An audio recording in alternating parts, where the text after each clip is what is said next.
Amados, qué privilegio poder compartir este tiempo especial con ustedes de ministración de la palabra del Señor. Quería llevar a una continuidad lo que habíamos visto en la ministración anterior. Habíamos estado compartiendo Lucas capítulo 10, versículo 38 al 42. Les hago una recapitulación de lo que habíamos visto. ¿Se acuerda el enfoque de María y el enfoque distinto y diferente de Marta? Habíamos estado nutriéndonos de la palabra y habíamos tenido un tiempo especial y quería darle continuidad porque todavía hay cosas que por medio de las Escrituras no solamente podemos leer, sino ver. La diferencia entre leer y ver hay una continuidad revelacional progresiva en los pasajes que siempre compartimos de la palabra del Señor. Por eso quería darle continuidad a esta segunda parte, si se quiere, de lo que el Señor nos estuvo hablando acerca de la diferencia de los enfoques. Quería que venga conmigo, si puede allí, si tiene una Biblia, en 2 de Corintios capítulo 4, versículo 18 de la palabra del Señor. 2 de Corintios capítulo 4, versículo 17 y 18 de la palabra del Señor. En una versión lo voy a leer en la NBI y vamos a estar allí compartiendo algo más.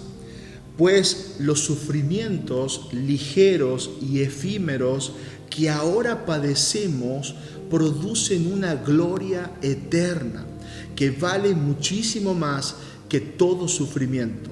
Así que no nos fijamos en lo visible, sino en lo invisible, ya que lo que se ve es pasajero, mientras que lo que no se ve es eterno. Esa palabra apostólica, la palabra del apóstol Pablo a los hermanos de Corintios, donde el apóstol Pablo está haciendo referencia también a lo pasajero y a lo eterno. Hace referencia a lo temporal y a lo que pertenece a la realidad de Dios. Por eso es que hacíamos referencia en la primera parte acerca de los diferentes enfoques de María y Marta. Veíamos por un lado la preocupación, la ansiedad, los temores, los quehaceres, lo doméstico encerrándonos en un ámbito totalmente terrenal. Pero por otro lado, una María humillándose a los pies del Señor Jesús y diciendo: aquí estoy, Señor, renunciando a toda razón humana, renunciando a todo enfoque pasajero para escuchar tu voz. En otras versiones dice que se sentó y que escuchó sus enseñanzas. Por eso es clave que en estos días donde estamos en casa podamos diferenciar, podamos distinguir, percibir cuál es nuestro verdadero enfoque como casa y como familia. El apóstol Pablo dice: no mirando las cosas que se ven, sino las que no se ven. Por eso la continuidad del punto que sigue es: no nos acostumbremos a lo visible. No nos acostumbremos a lo visible. Lo visible tiene que ver con lo que sucede a nuestro alrededor, con lo que está pasando a nuestro alrededor y que lo que va a pasar a futuro a nuestro alrededor. Siempre nuestro alrededor natural nos está hablando de lo visible, de lo pasajero, de lo temporal, de lo que escasea, de lo que en algún momento va a tumbarse, a tambalearse, va a desenfocarnos, va a distraernos. Ese es el objetivo de lo doméstico, a diferencia de lo eterno. El apóstol dice claramente que lo visible tiene fecha de caducidad, tiene fecha de vencimiento, es temporal. Por eso mucho más adelante y anteriormente en este mismo capítulo dice que esta pequeña, esta leve tribulación, dice que son temporales, van a pasar. Y no solamente este tiempo particular que estamos viviendo, sino que también lo estamos viendo desde lo eterno, que nos estamos preparando para lo importante, nos estamos dedicando a eso.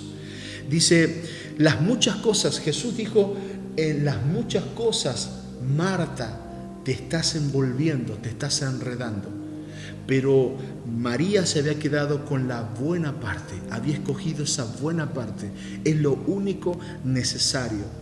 ¿Sabe lo que significa poner las cosas en la mirada del cielo, en las cosas de arriba, no está hablándonos literalmente que levantemos solamente nuestros ojos, ¿no?, a un cielo que vemos naturalmente, sino que la traducción verdadera de esa frase, de ese fraseo, es ejercitar nuestra mente.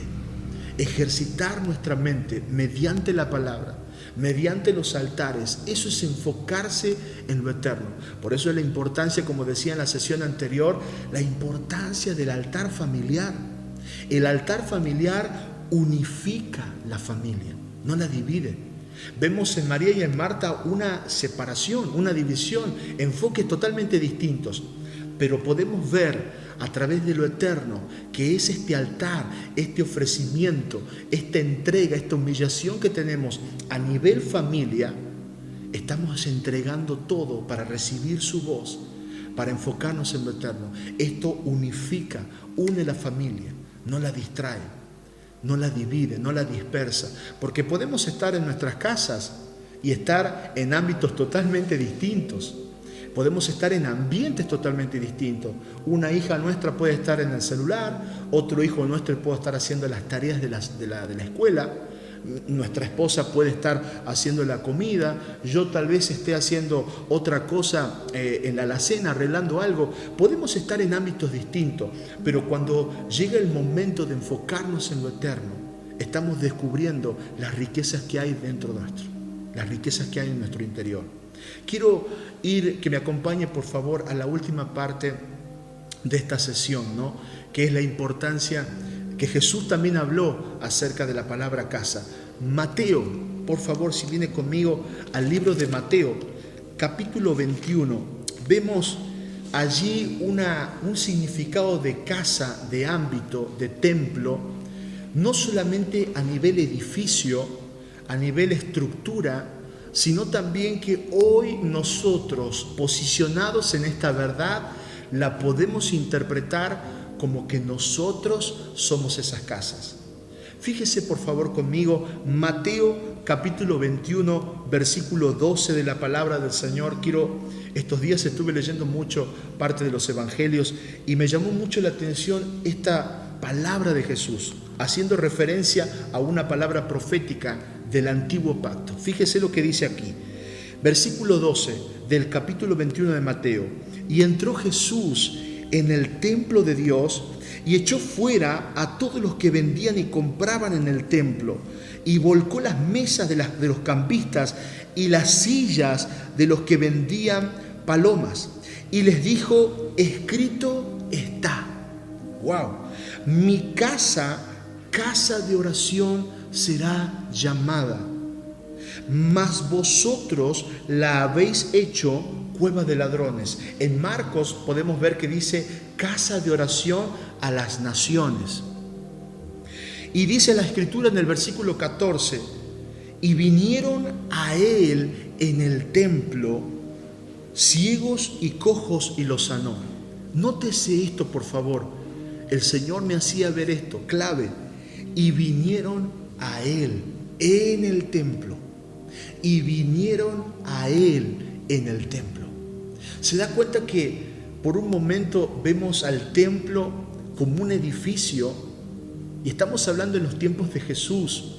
Vemos cómo la revelación de la verdad acerca de lo que es una casa comenzó a revelarse en aquellos. Fíjese que dice: y vinieron a él como persona. Vemos la prioridad de ir a la persona, a la verdad.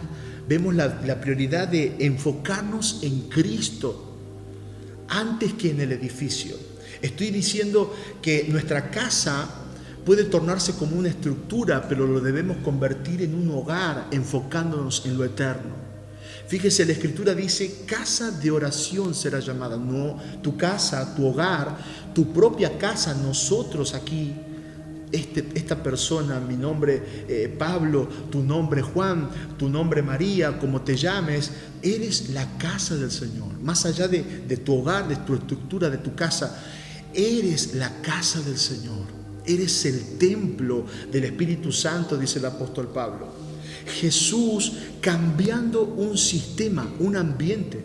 Nótese esto, vemos la imagen de un Jesús que hasta ese momento no se había conocido. Vemos a Jesús cambiando un ambiente. ¿Sabe lo que quiere decir esto, hermanos, amados que están del otro lado? La verdad de Cristo determina los ambientes eternos de una casa, de un hogar. La verdad, el enfoque correcto que podemos tener nosotros acerca de la verdad que es Cristo como persona es mucho más prioritario que un edificio. Por supuesto que vamos a congregar, por supuesto que vamos a reunirnos. El auditorio será el motivo de tener reuniones gloriosas, ser parte del cuerpo de Cristo, pero nunca te olvides que eres la casa, eres la habitación, eres la morada, eres el templo del Espíritu Santo. Y vinieron a Él. La prioridad es ir a Él, es enfocarse en Él. Y más adelante dice que hubo ámbitos de sanidad.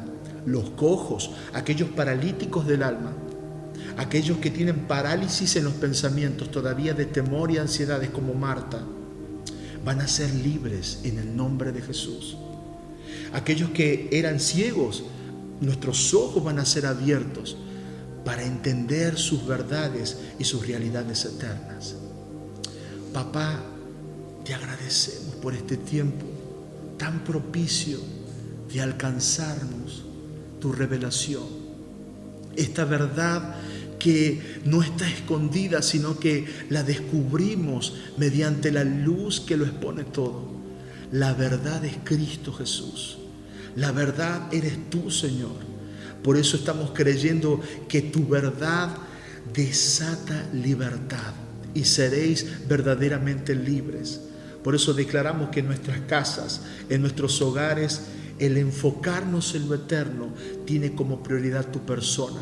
Aléjanos del costumbrismo, aléjanos de lo doméstico, porque entendemos que vamos a crecer y acrecentar y nutrirnos cada vez más de tu persona. Amén y amén.